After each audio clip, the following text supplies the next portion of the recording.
Hello, how you doing? God bless you today. This is Eric, aka Wolfbitten. And today I want to tell you a little story about Mr. Jordan. Bear with me just a moment. Now I want to tell you a little story about Jordan. Jordan's an interesting fella. He's not a bad guy. I hold nothing at all against him.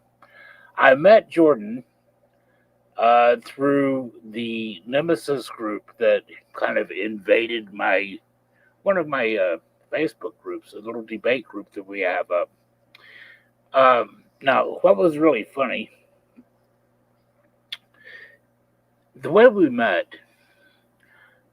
there's a friend I've had on Facebook for nearly a decade now, and we didn't begin as friends, to be absolutely honest with you, but we've ended up as friends, and I'm glad for that.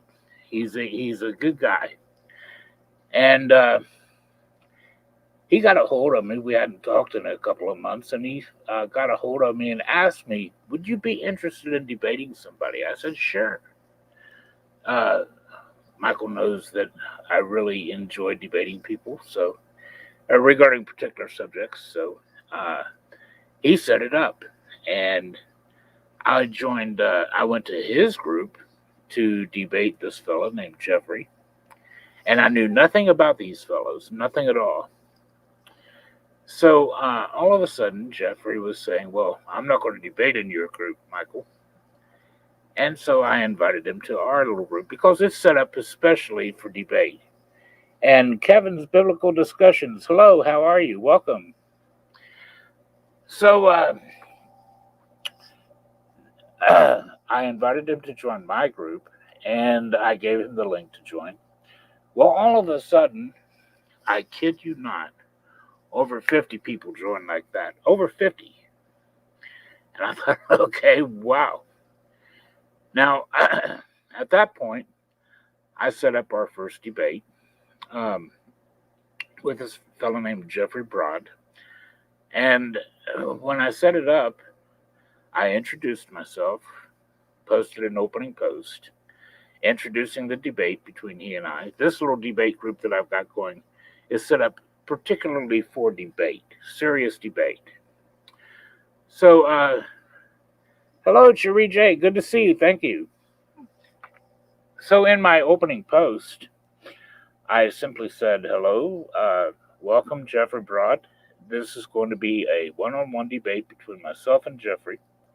And we have rules set at this little group that when you have one on one debates, no one else can post in that particular thread. You can post an alternate thread to comment on the debates and stuff, but we leave the debate threads alone. So it makes for easy reading for whoever just wants to read through the debates. And we have other rules too, but this was going to be kind of an open debate just between the two of us. And I said, I'd like for you to introduce yourself. And I've got a few preliminary questions I'd like for you to answer so I know where you stand. So I asked him a few simple little things like, do you believe and do you hold to punctuated equilibrium, or are you a gradualist? Some people are one or the other. Some people are both. Some people accept both. And I asked him, do you accept that transitional fossils are proof of evolution? And do you believe that the Archaeopteryx is descended from theropod dinosaurs and evolved into birds? Now, I ask these for very specific reasons. Oh, hello, I see you guys are joining up. Well, that's very nice. Horsethorn is showing up here. Horsethorn is one of this group, Nemesis. Uh,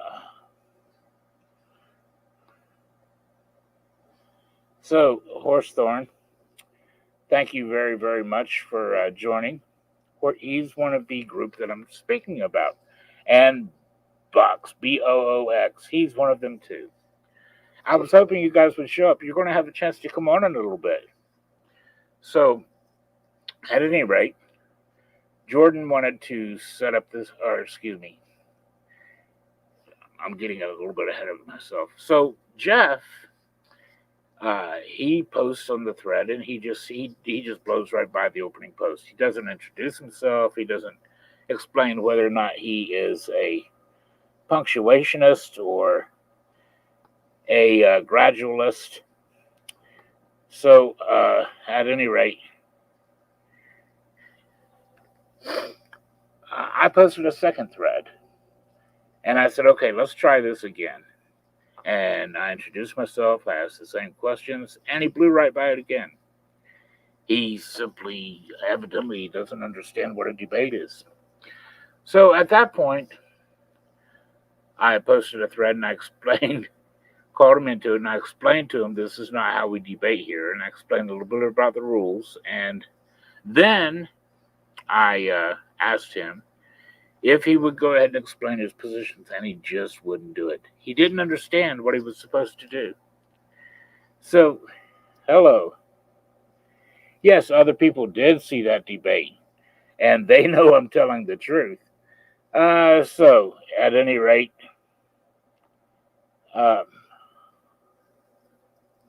we had... so, at that point, we've got 50 new people, and all of a sudden they start spamming all over this serious debate group. And so I start challenging them all. I said, okay, your star debater here doesn't want to debate. How about you? And a few of them actually began to take me up on it. Now, 3 of the people that took me up on it actually would not debate at all. They just wouldn't debate. And then I had 2 that said they would take me up on a debate on evolution and abiogenesis. And when we began our debate, they posted maybe 3 or 4 times a piece, and then they quit. One fellow, Graham, admitted, yes, I cannot prove evolution. I can't prove it occurred. I can't prove it happened. So they conceded. So that's how everything went. Now, this brings us to Jordan. Jordan was one of this group that they call themselves Nemesis. This is when I found out that they were all together. They were part of a group called Nemesis. And Jordan wanted to debate me. So I accepted. I said, okay. But he didn't want to debate in the group. And then he didn't want to debate. He didn't want to come on this channel and debate. And then they began daring me. You will not show up on our channel, blah, blah, blah, blah, blah. Now, Michael TOON is one of their group. And Jordan says, okay, I'll tell you what. Let's go debate on his channel. Michael TOON has a channel. McToon. And he has another channel with a fellow named Schrodinger's Cat. So they call it SC TOON. Now, of course, I'm not afraid of a debate. I'm not intimidated by people. I'm confident in the information that I have. So, at first I kept trying to get him to come onto this channel, but he wouldn't do it. So then finally, after he was posting all over the place, stalking me, that's what they do. This is a group of stalkers. And they mass report the people they don't like to try to get them banned and blocked and what have you. So I contacted, Michael TOON contacted me, and Jordan put us together in a chat. So Michael TOON was inviting me onto his channel, and I said, okay, but this guy's playing games, trying to force me onto onto your channel, and I don't do that. I don't concede to gameplay. I prefer honest, man-to-man type conversation and talking. So, what happened? I ended up telling Michael TOON I would accept the debate against Jordan. Now, Jordan, I have something to show you here. Let me screen share this. Now, when I started talking to Mr. TOON, Michael TOON, he said something really interesting. When I finally accepted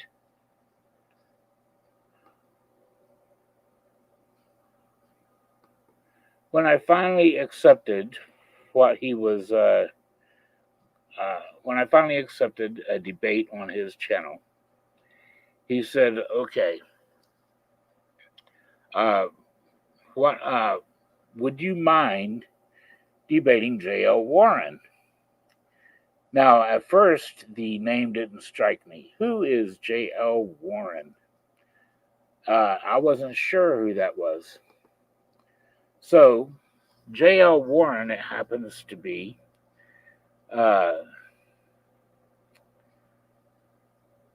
he had invited me. He's another atheist. Most of these guys are atheists, by the way, all 50 of them. J.L. Warren had invited me onto his program a few weeks ago to share my experience in Christ. And I knew it was a setup. I told my friends it was a setup. But he was acting like this is not going to be a debate. We're just going to talk about what brought you to Christ. So I said, okay. Well, when we started talking about it, he didn't want to hear it. After a few minutes, he interjected and he says, well, these are all just personal stories. They're not going to convince me. I told him, well, my personal stories aren't meant to convince you. At any rate, he kicked me off of his show and wouldn't discuss. When he tried to degrade my beliefs, I started to question him about his, and he didn't like that. So he silenced me, and then he booted me off his show. So I knew that would happen. I called it ahead of time. But right here, you can see that Michael TOON invited me to his channel, and he's offering me 7-minute intro, 10-minute cross, 20 minutes back and forth, open discussion, a break, then question and answer, closing statement. But he's offering me this not against Jordan, but against this J.L. Warren. So I asked him, I don't mind at all debating Warren, of course. Did Jordan turn it down after stalking my channel?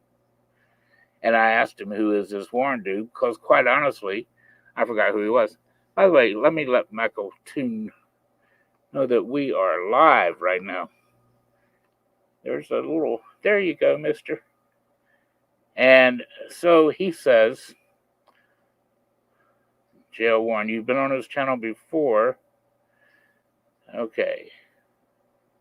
Schrodinger's cat. Well, what he said a little bit later on was that the reason he didn't accept the debate with Jordan is because he wanted good debaters. Eat that, Jordan. That's your buddy talking there. He wanted good debaters.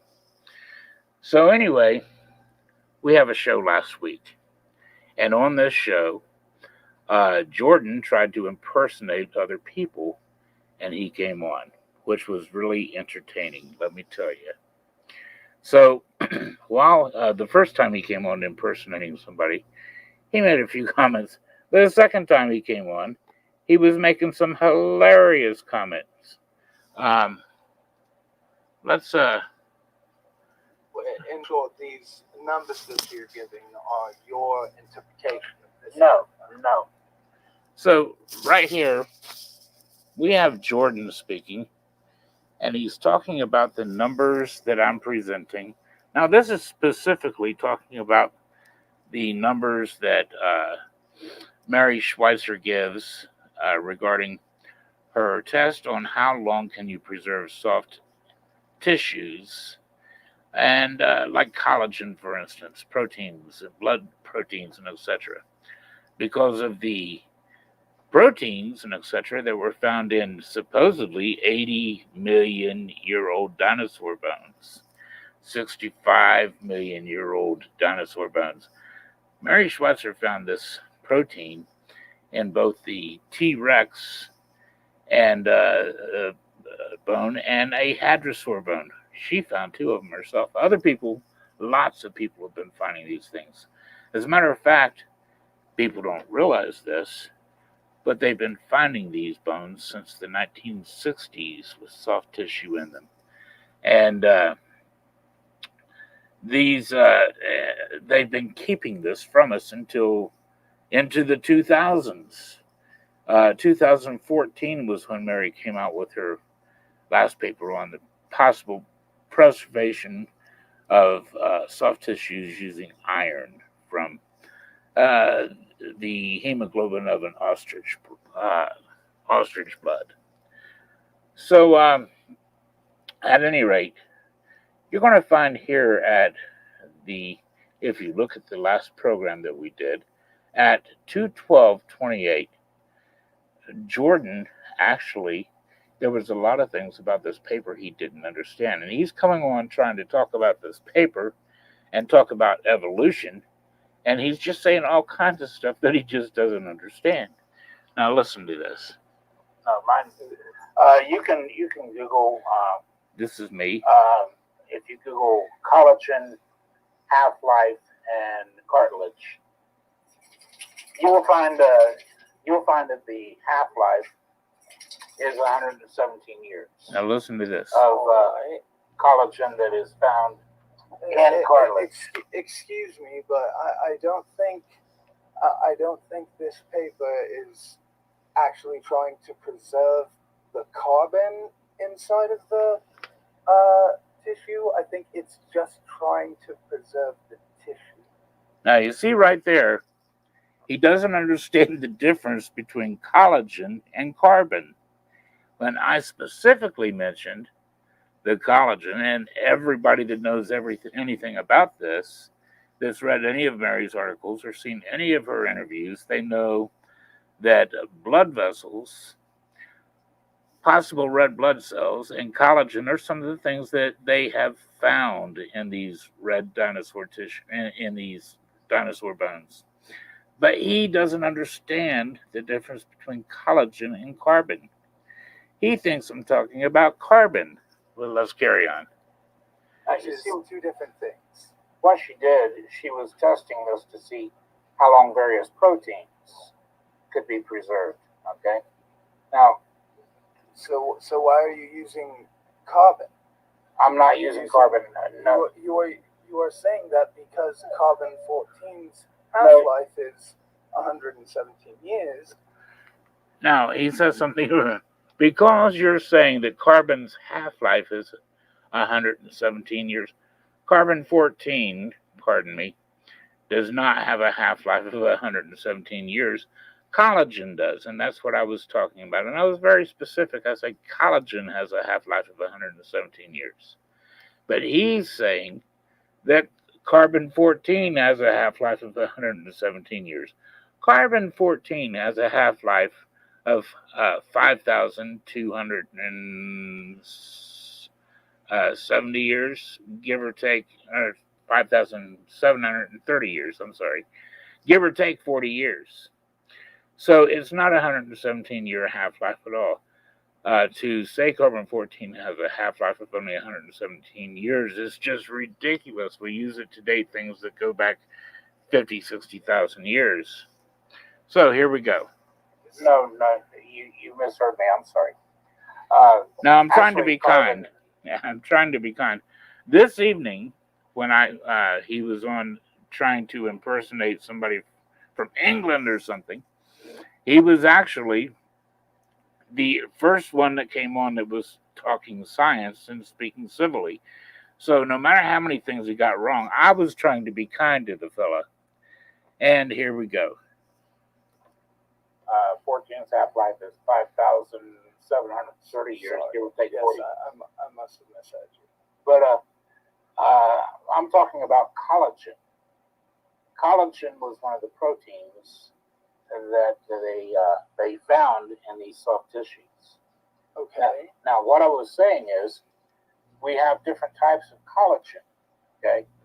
Now, we know that they found blood cells and they found blood veins, or at least they think they were red blood cells. They were red blood cell-like structures sitting in the tracks of these blood veins. So, at any rate, along with osteocytes and collagen and etc.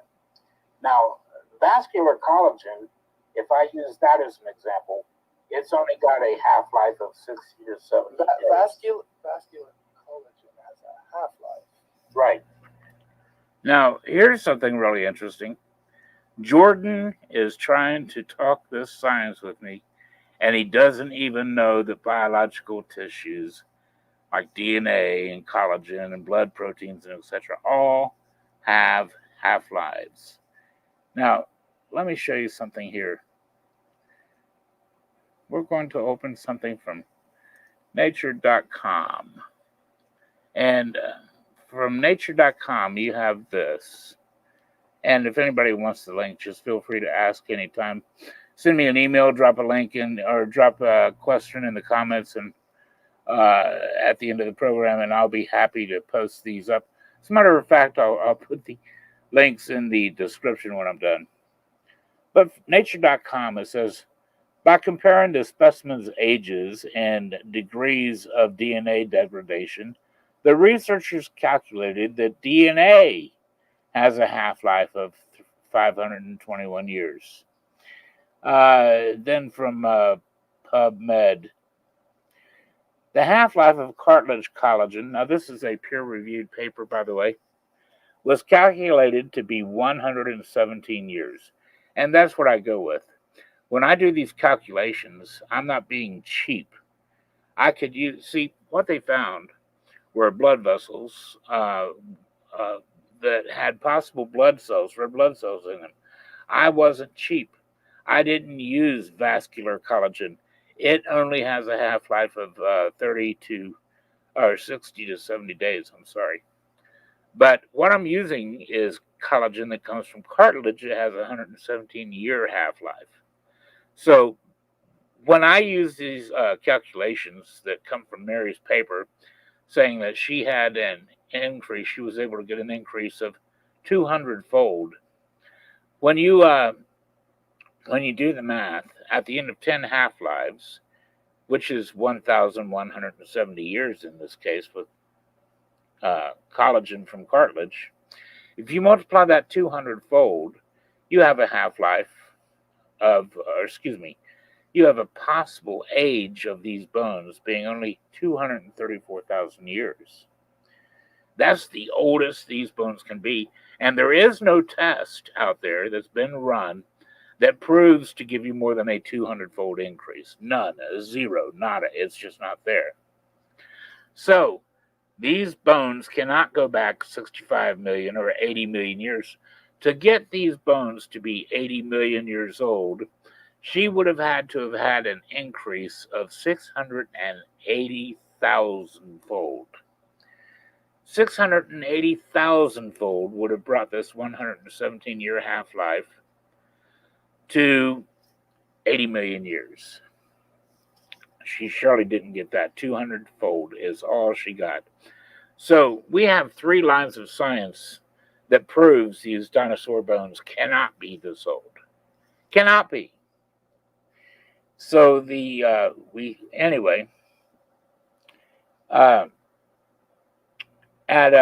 let's go up to 215 here just a moment.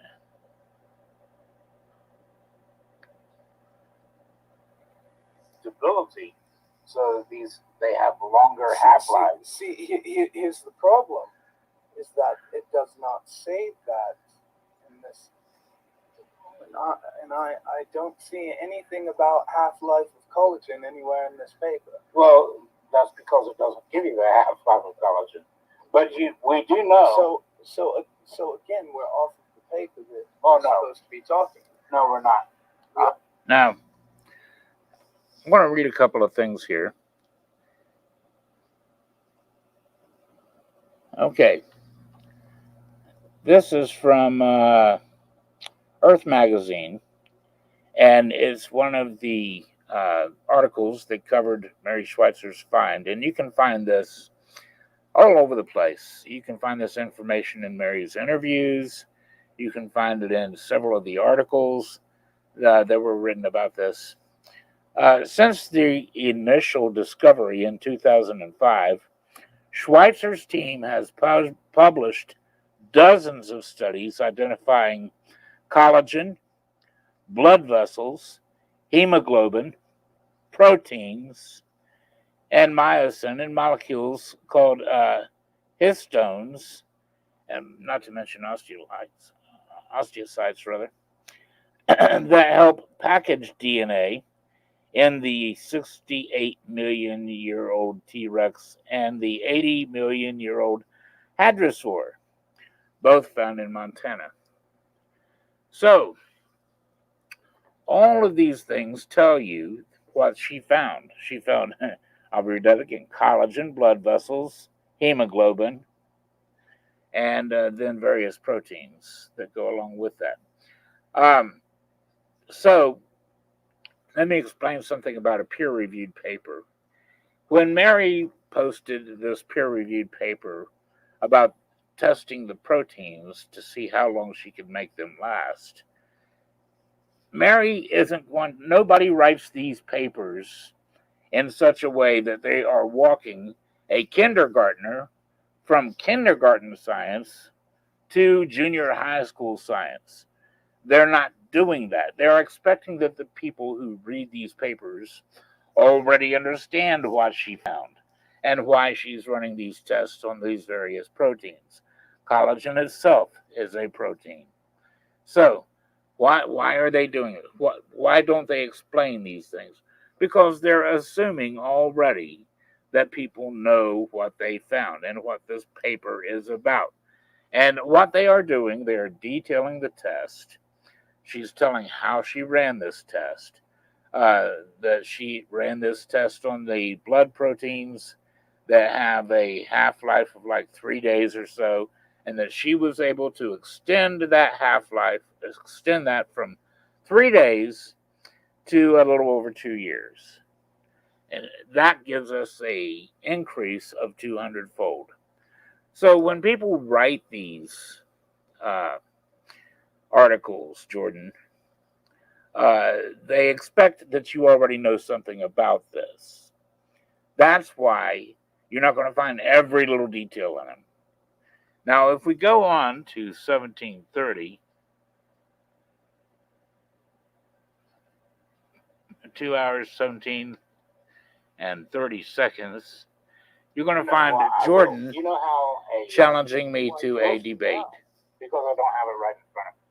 And I would have to pull up all of her interviews and all of her papers and go through each and every one. So you are quoting a... I'll tell you what, though, if you would like to schedule a time where we can go through this and I will point each and every one of these points out to you, I'll be happy to. I'm sure you know James of Modern Day Debates. Have you ever spoken to him? Yeah, I have, as a matter of fact. Are you on good terms with him? Yeah, as a matter of fact, he was wanting me to come on to discuss the flood with Gutsick Gibbon. Oh, Gutsick Gibbon, I like that. Yeah, I did too. Get in contact with James, and I'll get in contact with him as well, and we can set it up. That's fine.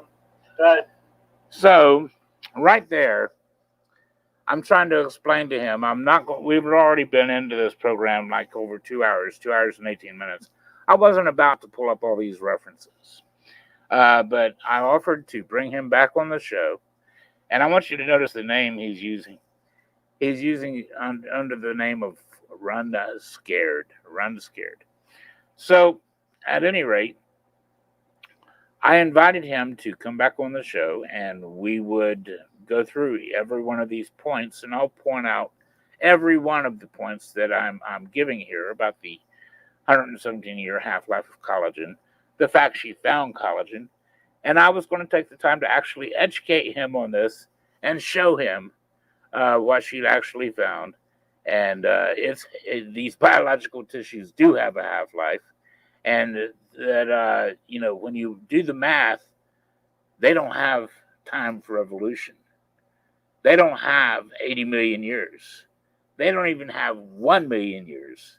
They have less than 250,000 years. The utmost upper level age of these bones could possibly be, according to their math, and nobody gives us a longer preservation than 200-fold, is only 234,000 years old. And then on top of that, the C14 tests, where dozens, or excuse me, scores of these fossils have been subjected to, every single one of them came up C14 rich with an age between 9,000 and 40,000 years old. So there's two lines of science right there. That's bringing us down well below 1 million years, and they don't have time for evolution. And they don't like these facts, but they're true. Now, if you want to hide from these facts, you can't call yourself scientific at all. Science isn't biased. Science accepts the facts, and those are the facts. Now, Jordan has challenged me to a debate on modern day debate on this very issue, and I'll bet you 10 to 1 he has not contacted modern day debate to try to set this up to accept the debate challenge. So, let's see if he ever does that. Now, he did go on to say that we do see bones that are dug up that don't have C14. Well, no, I don't see where we have. Every bone that's ever been tested, as far as I know, as far as I've seen, has tested C14 rich. As a matter of fact, if you go to YouTube, you can type in this in your search bar. Type in Bob Enright and Jack Horner. And then pull that up and listen to it. Bob Enright is a radio host. And he actually called the office of Jack Horner. I know a Tom Horner, so I keep saying Tom Horner. He called the office of Jack Horner, and he spoke to Jack personally over the telephone, and he offered him a $20,000 grant that they already had. $20,000 grant if he would subject that bone to the C14 test. And on top of the $20,000 grant, he offered to pay for the test. So that's $20,000 in the clear to do with whatever they want. Now, the interesting thing is, Jack Horner didn't just turn it down, but he gave him the reason why he was turning it down, because of the spin that the creationists would get from the results, meaning that he knew ahead of time they were going to find C14 in these bones, because they find them in all these bones. As a matter of fact, I can give you another peer-reviewed article, and more than one. There's a few of them out now, written by teams of scientists that are scrambling to do damage control over the fact that it's becoming public knowledge now that all these bones have C14. And what is their reason? They're all corrupted. Every single one. It doesn't matter from what dig, it doesn't matter from what state, it doesn't matter what bone it is, from what dinosaur, or from what museum it may have come from. They're all corrupted. Now, what's this mean? They are damning their own dating system. Because if you can't trust the C14 test because absolutely everyone is corrupted, you can't trust anything they say from any of these tests because they're all corrupted. Now, not only can you not trust their tests, most people don't even understand how radiometric dating works. I'm going to explain it to you. First of all, they never C14 test anything that they suspect may be over 50 or 60,000 years old. Why is this? Because at the end of 10 half-lives, you basically should have nothing left. So, then there's many other isotopes that they can choose from. There's potassium argon, for instance. With the potassium argon test, you have to assume that a rock is over 600,000 years old before you even choose potassium argon. So you see, you're presupposing, in other words, that any particular rock you choose is going to be at least 600,000 years old before you even subject it to a C14 test. Or, excuse me, not C14, potassium argon. Now, with uranium lead, you have to presuppose that this rock is at least 1 million years old. And they say it really doesn't work too well unless your rock is at least 10 million years old. But 1 million is the bottom line. You have to presuppose it's at least 1 million years old. And it really doesn't work well on rock that are said to be under 10 million years old.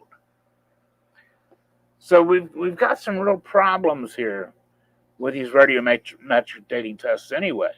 There is a built-in bias in these radiometric tests. Not only that, but these guys date shop. Look, let me give you an example. For instance, if I run a potassium argon test on something that I think should date 80 million years old, but potassium argon only gives me a date of like 10 million years old, well, then I can choose another isotope, and I will. I'll choose uranium lead, for instance. Now, when I do my uranium lead test, if I run up short or long, let's say it goes up to like 500 million years old, well, that's too much. So I need another isotope and another test, and another isotope and another test. And then they change the conditions and start all over again with potassium argon, uranium lead, blah, blah, blah, on and on and on, until they get that 80 million mark. When they get the test that says 80 million years, they say, I knew it all along, and that's what they publish. It tested 80 million years old. They date shop. Now, you won't hear them admit this very much, but if you hold their feet to the fire, then they will tell you, like what happened in my debate with Warren. Yeah, they debate these because different tests give you different dates. And this is the truth. So, all of this bad science is a knee-jerk reaction to keep from confirming anything that might lean toward the creationist. That's why they bias the science. They don't want the creationists to have any of their beliefs encouraged. And so they do everything that is possible to discourage these things. This isn't science, folks. This is not science at all. Now, I don't know if Mr. Warren, who I debated on TOON's channel, I don't know if he's going to show up next Tuesday or not, but we have a special program dedicated to Mr. Warren, and regarding some of the comments that he made during our debate. And he made some doozies, buddy, let me tell you. But we're going to find out what's going on there, and we're going to find out the truth. But now, I could carry this on. We'll get into some other things here. Let me drop this for a moment. Let me X out of this. Let me pull this up. Now,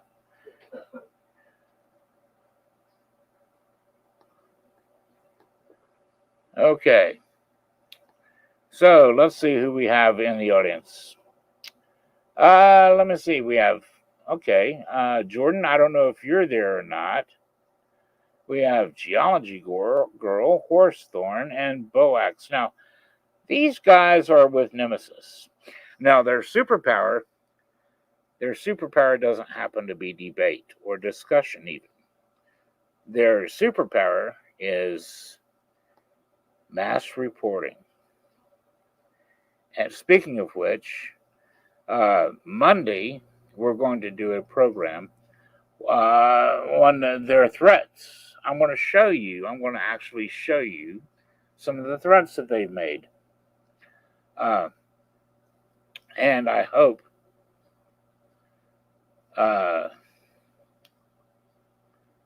I hope that you join for that. That's going to be a good one. Let me take care of that real quick. So I'm going to put the. Let's go here. Here you go, guys. I'm putting the link to this StreamYard in the comments, and you guys can feel free to come right on. I'm very happy to bring you on to this for debate, discussion. We will talk science, though. The last time we tried this, the first several people that came on wanted to talk about me. They didn't want to talk about comments. They didn't want to talk about science. They didn't want to talk about the discussion. They didn't want to talk about the topic. They wanted to talk about me. Well, you called me this. You did that. Hey, that's not the topic, guys. We're talking science today. So if you want to talk about science, if you want to discuss evolution, if you want to discuss abiogenesis, if you want to discuss Mary Schweitzer's paper, feel free to come right on. Now, what I am going to do here, I'm going to pull something up.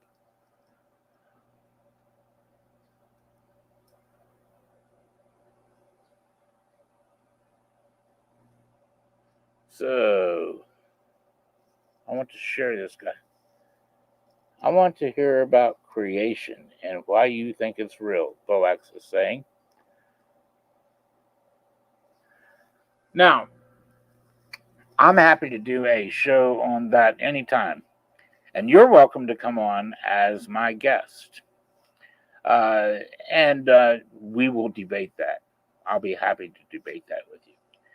So you comment and put it in the comments when this is over, and we will set it up.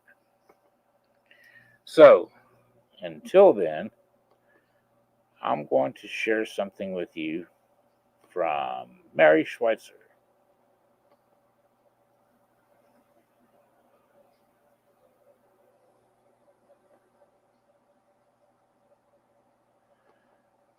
Now,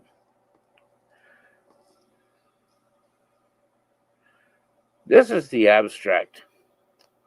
The name of this paper is A Role for Iron and Oxygen Chemistry in Preserving Soft Tissue, Cells, and Molecules from Deep Time.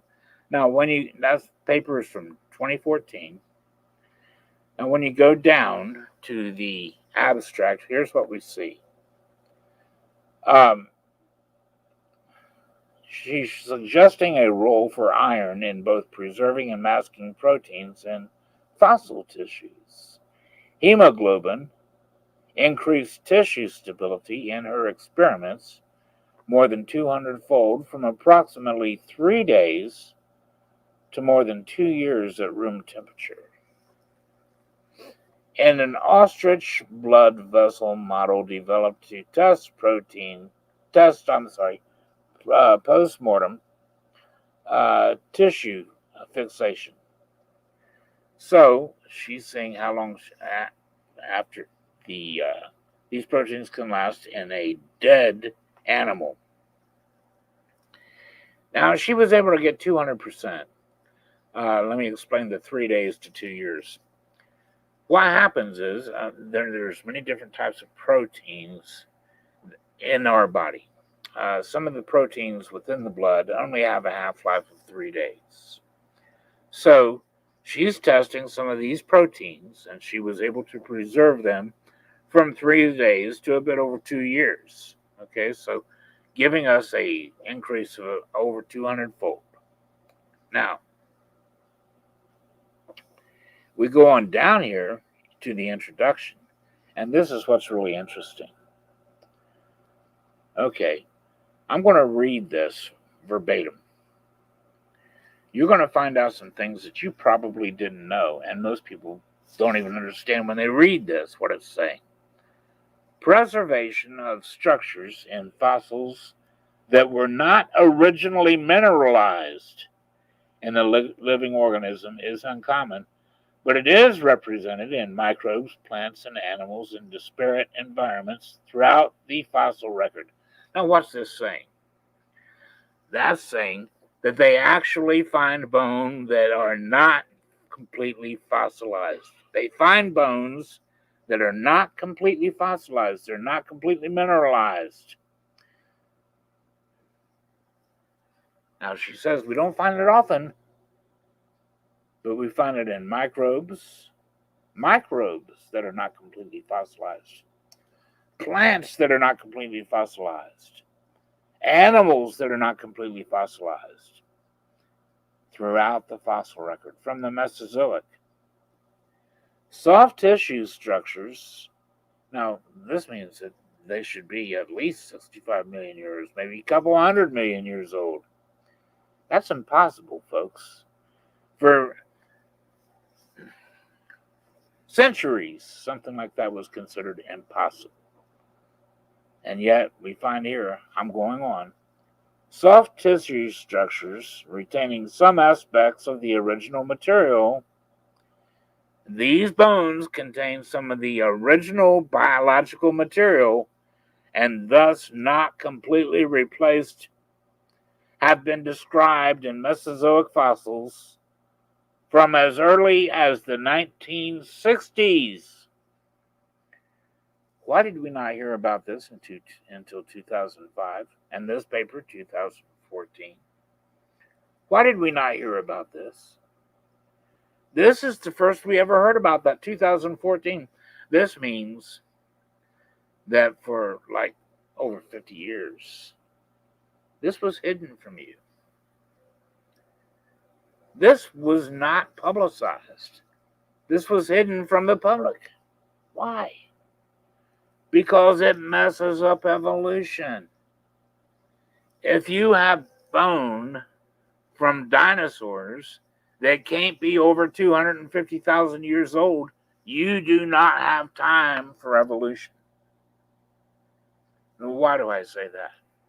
250,000 years. Do you realize what they say happened from the time of the hadrosaur 80 million years ago to now? They say that the Archaeopteryx evolved into modern birds when they both existed at the same time. And we've proven that in the fossil record. And yet they say it. They say that man and chimp diverged from a common ancestor many millions of years ago. But there's no time for that. That can't happen in 234,000 years, folks. That can't happen in 234,000 years. They say we've been around that long.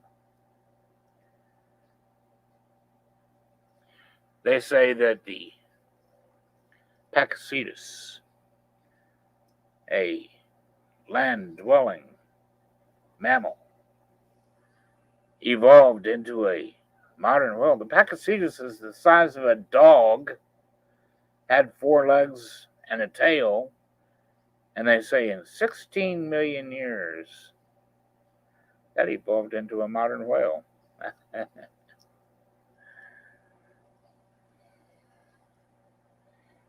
Folks, these things can't happen in 234,000 years.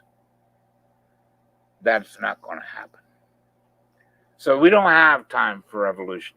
Evolution, as is commonly taught, cannot happen. It's impossible.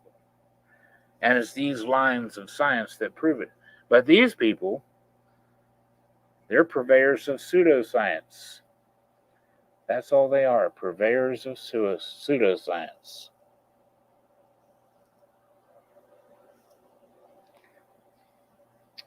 So, what are we going to do? Are we going to believe these pseudoscientists that hold to evolution, that teach evolution? You know, Warren, J.L. Warren, the fellow I debated, he said, speaking of the falsification process, the falsification process is the only thing that separates real science from fantasy. J.L. Warren, though, doesn't believe that he has to subject these hypotheses to the falsification process. He said that all the way through our debate. We don't have to do that. And it's on you. The burden of proof is on you to prove evolution's wrong. No, no, no. Son, that's not how science works. The burden of proof is on the evolutionist. And you have nothing to offer us in the way of proof. And I see now that nobody is stepping up here. That's not a big surprise. There you go. There's the link again. I grew up as an atheist and I don't know much about creation. Okay, that's fine. Well, anytime you want to debate this or discuss it, I will set aside a show and bring you on, and we will do it ourselves. I will bring you on, and I will lay before you more proof for creation than you can for me with evolution. It's just like Jordan challenging me to all these debates. Where is he tonight? He don't want to step up here because as soon as I pulled up the paper showing the half-life of collagen is 117 years, and he saw that he was busted in every little protest that he had, he was gone. He left.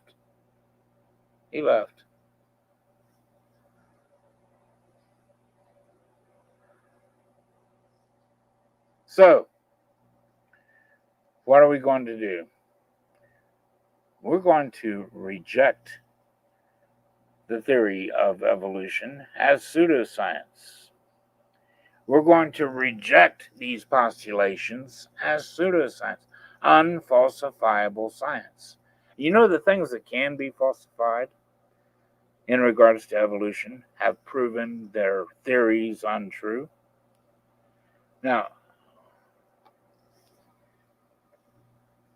that's true. What do I mean by that? Let's take, for instance, the long ago teaching that mankind was descended from Neanderthal. And then they kept having to revise it. Now Neanderthal is said to be a cousin. But they have to revise that too now. You see, they've got Neanderthal, Denisovan, Homo sapiens listed as different species. Why? So they can give the illusion of evolution where there is none. Why do I say that? Because we have the DNA of the Neanderthal. We have the DNA of the Neanderthal and the Denisovan and, of course, modern humans. And guess what? We interbred. We all interbred. Humans interbred with Denisovans. Modern man did. Modern man interbred with the Neanderthal. Denisovans and Neanderthals interbred with one another. And all of our ancestors all interbred with one another. All of their offspring. So, what does that mean? Well, evolutionists hate the biological definition of species, and I'm going to tell you why. Because according to this 300-year-old definition that predated evolution, we're all the same species. There is no difference. Because we interbred and produced fertile offspring. That's the biological definition of species when it refers to sexually reproductive animals. Now, you have another biological definition of single-celled organisms. They don't breed. They multiply through mitosis. They split in half. But when it comes to sexually reproductive animals, that describes every animal we have. If they're able to reproduce, interbreed, and reproduce fertile offspring, they are the same species. So there you go. We're the same species. And they're lying to you. Do you care? probably not. And well, at least I know. Hey, come on, guys. Listen, Nemesis. There's the link. Why don't you guys step on up and let me ask you if you care that DNA proves we're the same species as the Neanderthal and the Denisovan. We're all the same species. Let me ask you if you care about that. Let me ask you if you care about the implications. Let me ask you if you care that they're intentionally misclassifying us, knowing that we're the same species. You know what else they do it to? They do it all through the animal kingdom to give you the illusion of evolution where there is none.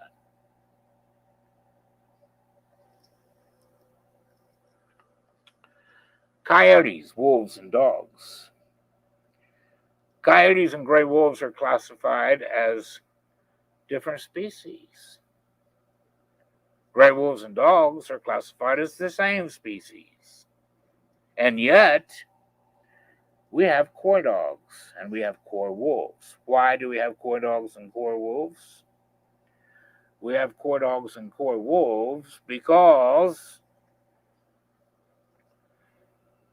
they've been able to interbreed and produce fertile offspring, buddy. They're the same species. And there again, you're being lied to. They're being misclassified, and they're giving you the illusion of evolution. Now, what philosopher are you citing when you're talking about falsification and pseudoscience? Son, if you don't know that falsification is part of the scientific process, then you're just showing off your Dunning-Kruger effect here. That's all you're doing.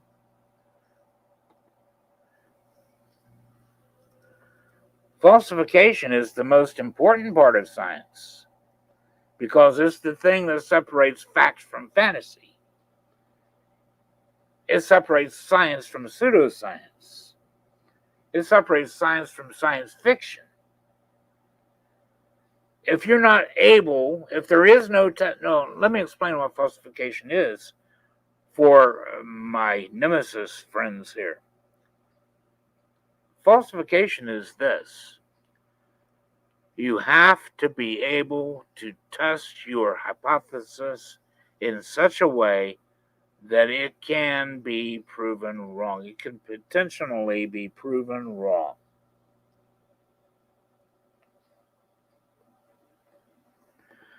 That's what falsification is. Falsification is the potential, a test with the potential to prove your hypothesis wrong. If there is no test available that can potentially prove that your hypothesis is wrong, then it's pseudoscience. And you want to, okay, I agree. Now, who said that? There's thousands of papers I can pull from that say that. And you should know that too. So, since you saw he agrees, now let me put our link back in here so you can step right up if you like, and you can tell me, why can't you falsify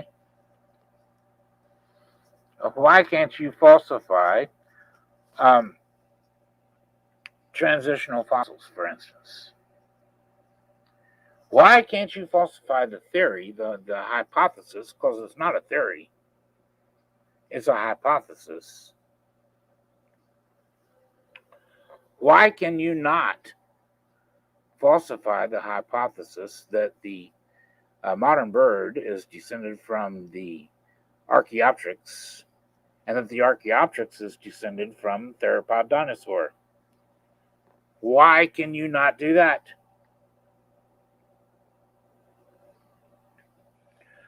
I'm going to tell you why. Because there's only one test that has the potential to prove that hypothesis wrong. That's a DNA test. Do we have the DNA of modern birds? Sure. Do we have the DNA of the Archaeopteryx? No.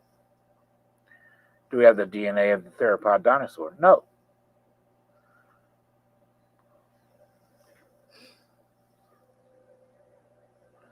Another thing Jordan got wrong the other day, he came on impersonating somebody else, and he says, it's phylogenetic. It's not phylogenic.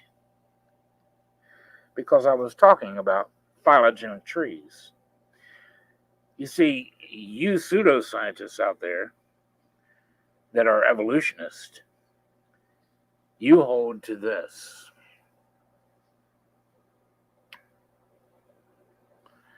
You hold to the practice of calling a phylogenetic tree a phylogenetic tree.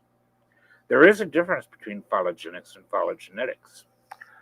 With phylogenetics, you're studying the evolutionary changes or hypothesizing evolutionary changes based on genetic changes. Now, before we knew we had genetics, all we had was possible genealogies that were based purely on morphology. In other words, the morphological features of these fossils and animals, what they look like. Like, okay, they hypothesized, for instance, that the modern wolf was descended from the dire wolf. That was the hypothesis, and they put it on the phylogenetic tree. But then, when they were able to test the genetics of the dire wolf, and they were able to test the genetics of the dire wolf, here's what they found. They're not even related to the wolf. Not at all. They were not the ancestor to the wolf. So their phylogenetic tree was falsified. Now, when it comes to other things, older animals, the dire wolf didn't go extinct that long ago.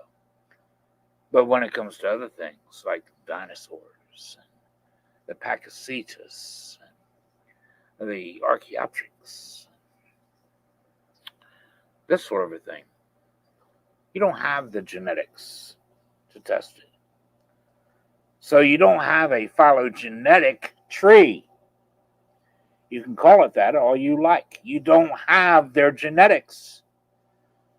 But you can hypothesize their genealogy and put it on a phylogenetic tree. So there's your difference right there. But these are pseudoscientists. These are people, they're a gang of atheists, mostly atheists, stalkers, whose superpower is mass reporting.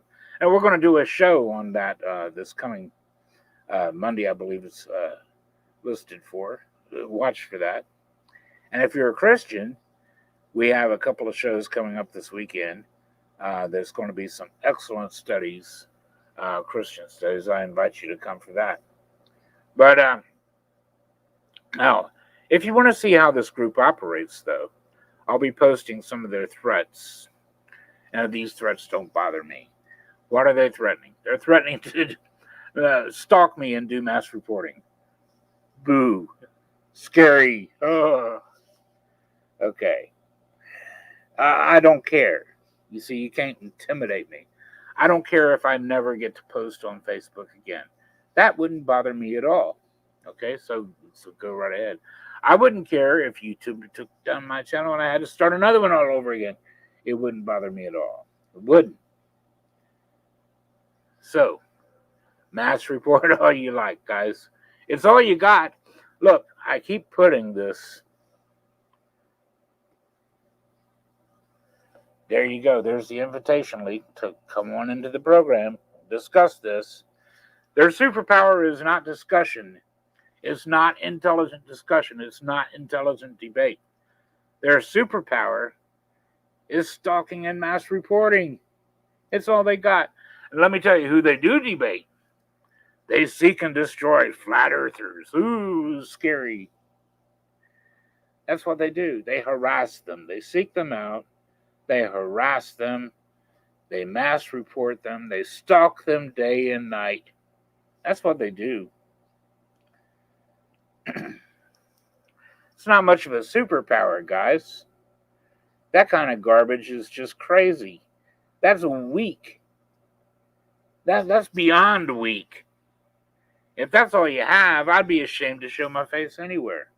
But anytime you want to have, honestly, an intelligent, respectful discussion or an intelligent, respectful debate, please, by all means, feel free to come on. I will bring you on anytime.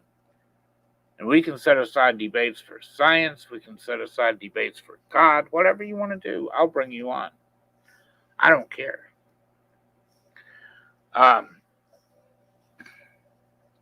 Jesus said, I have meat to eat that you know not of.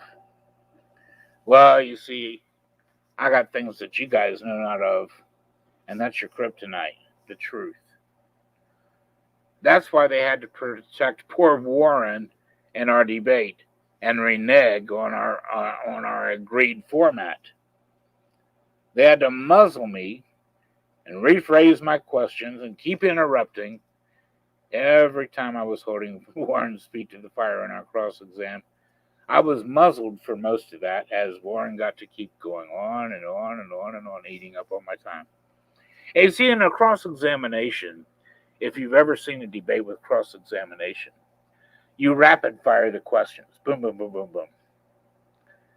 Now, if they start giving you a BS answer or leading you down a rabbit trail, you interrupt them. You bring them back to the question. You point out that they're not answering the question you asked. They're answering the question they wish you asked. And then when the moderators silenced me and rephrased my questions, they were asking him totally different questions that I never asked. And even when I pointed that out and they let me rephrase the question the way I wanted to, they wouldn't let me ask another question when he decided not to answer it. And they let him drone on and on and on about things that weren't even being asked about. And then they completely took away our open discussion. They muzzled me there too. It wasn't an open discussion at all. Not at all. And that's what they had to do to rescue Warren. So, you see, I've got the kryptonite. The truth is the kryptonite. You guys have nothing.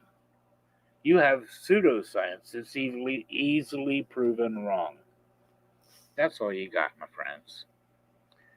Now, do I hate you guys? No, I don't hate you. I don't even dislike you. I feel sorry for you that you have to waste your time and effort and dedicate your life to, I gotta get those flat earthers. Stalking them. Mass reporting them. And then a creationist invites you to his group with a good nature to honestly debate these things. And what do? When you can't win the debates, mass report. You'll be seeing these threats this coming Tuesday. It's hilarious, the extents they have to go through. I really do feel sorry for them. So, guys, look, I'm not your enemy. I am the enemy of the crap you purvey because I've got the truth. The truth is the enemy to the crap you purvey. Look at you guys. You can't even come on and discuss it. Why not? Because you know you can't win this debate. You know you can't win this discussion. But I'll tell you what, several of you have said, and I got the screenshots to prove it, several of you have said, told Michael TOON, I'll debate Eric Jewell Bring them on your channel, but they're not going to do it. You know why they're not going to do it? Because they'll have to protect you too. And they're trying to build their channel. They're trying to gain a little bit of credibility, and they're losing it quickly because of that debate with J.L. Warren. And if they bring me on to debate you, they're going to have to protect you too. And everybody's going to see it. That's why they can't do it. So get on them. You don't believe me? Get on them. Tell them, come on. We want to debate him. I dare you. And if you really want to debate me, and he won't do it, drop something in the comments when this is over. I'll bring you on. I'll bring you on right now, as a matter of fact. And we can debate. There it is again. But I see no takers. None. This whole program. You've had an hour and 11 minutes and 7 seconds. And nothing. Nothing. Because you have nothing. You have nothing that's falsifiable. And what is falsified has been falsified, proven wrong.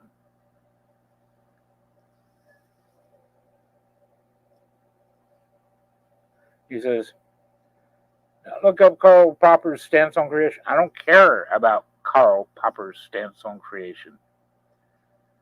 I don't care. Do you understand that? It doesn't matter to me. What I care about is Karl Popper said, and every credible scientist agrees, falsification is the process that separates science, credible science, from pseudoscience. That's what I care about. I buy into that. Because you have to separate fact from fantasy. And putting it to the test and honestly trying to prove it wrong is the only way you can do that. Now, speaking of this, an interesting comment is made by Dr. Colin Patterson, who wrote several articles, and he wrote at least one book on evolution, and he went on tour around the world speaking on evolution. He was the senior paleontologist of the British Museum of Natural History. So the man's got some ability, and he's got some knowledge. When they asked him, why didn't you put any pictures of transitional fossils in your books? He says, because there's no way to put them to the test. Fossils can tell us many things, but they can't tell us whether or not they're ancestor to any other animal or descended from any other animal. He said it's easy to come up with these stories about why one animal form may be more fit than the other, and how it might have given way to another animal form and another after that. But such a hypothesis, such a thing is not a part of science. Not a part of science. Do you hear that? Because there's no way to put it to the test. That's what a real scientist said. So all you people that want to hold up transitional fossils as proof of evolution,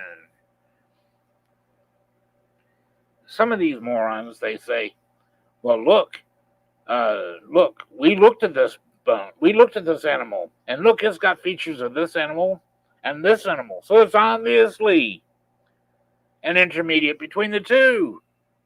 So we're just going to call it a fact and put it on a phylogenetic tree, and we don't have to test it. The fact that it looks like it is good enough for us. Well, that's what she said about the dire wolf, and that proved wrong. So no, you have to test your hypotheses for them to be science. And your hypothesis is not science. Many parts of your hypotheses are not science. Abiogenesis has failed every single time to create life. When they've tried to reproduce the procedure in a laboratory, they've never ever observed it. They've never ever been able to reproduce it, and yet you people believe it in blind faith, and you call it fact. Well, the fact there's life proves it. Oh no, it doesn't, moron. That is not how science works. Come on, let's get rid of the Dunning-Kruger crap here. That's what this is. You're talking like a bunch of people with the Dunning-Kruger syndrome. Dunning-Kruger effect. You think you're brilliant, and you're denying science. You think you're presenting science when you're presenting pseudoscience. Crap. Lies. Oh, the burden of proof isn't on me. Well, yes, it is. Ridiculous. Well, it looks like since they don't want to come up, I'm going to post one more time. Feel free to come up. I'm going to give you about 2 minutes here. If you can't come up, that's okay. You had every chance in the world. I will bring you up. Now, if this ain't good enough for you, if you're afraid to come on here, go running back to Mr. TOON. Tell him I'll come over there and do it. And we'll see if he has to protect you, too. Okay? If you can beat the information I got, good luck. Beat it. Fair and square. But if you can't, he's going to have to protect you. Like he had to protect J.L. Warren. And the look on Warren's face when I began cross-examining him at the 43-minute mark there was just rich. It was just rich. You can see. Hello, Truth in Christ. How you doing, brother? Yeah, you made it right toward the end, but I'm so glad that you made it, my friend. It's so good to see you. A very good friend of mine, a very good brother in Christ. Very intelligent man. One of my favorite Bible teachers, as a matter of fact. So, all of you Christians out there, please feel free to subscribe to his channel. I can guarantee you, I endorse him 100%. There's not many teachers I endorse today. I love you too, my friend. I don't endorse many biblical teachers at all because we are entering a time where it was prophesied that the church would fall away from the faith and the teachers wouldn't hold to sound doctrine and they'd be presenting doctrines of devils. And we see it all around us. The church has fallen. I admit that. I'm not afraid to admit the truth, but that doesn't reflect on Christ, except to say Christ got it right 2,000 years ago. The prophets got it right 2,000 years ago when they said this is where we were going to be. Well, Truth in Christ, my brother here, is not one of those. He's a man that upholds the Word of God. He doesn't stand for the crap that they teach and preach today, and he's bringing it back to the old time teachings that are sorely missing today. And so, I esteem you, my friend. Do we agree on absolutely everything? Probably not, and that's okay because we're both growing. Everybody's growing if you're in Christ. We're on a way, on a trip, on a journey toward perfection.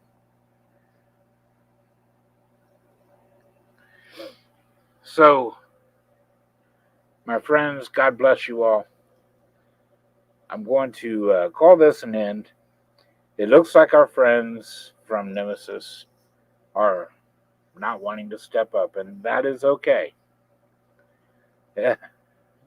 But please, by all means, come along next Monday and Tuesday, guys. As a matter of fact, if you want to show up for some of our Christian programming over the weekend, I'm more than happy to have you in the audience. But if you want to, if you want to show up Monday and Tuesday, by all means do. We're going to see how many of you stand behind the actions of the group. We're going to see if you actually endorse this. Stalking and threats. Trying to intimidate people. I guess you guys figured out by now you made a mistake when you tried to intimidate me, because I don't fear nothing but God, boys, and you ain't him. Period. But I do, though I stand against some of your uh, tactics and etc., I do love you. And I do want and hope for the best for you. That you can be assured of. So God bless you all. Thank you so very much. Cherie, thank you for joining. Truth in Christ, thank you for joining. All my other brothers and sisters in Christ that showed up and joined, thank you so very much. And Nemesis, sincerely, thank you for joining. And I do want to discuss these things with you. I do want to discuss them sincerely. Consider that. I think some of you are probably more rationally minded than others. So, those of you who are, consider what I've said. I'm reaching out to you. Reach back. So, this is Eric. God bless you all. We love you. May God bless you.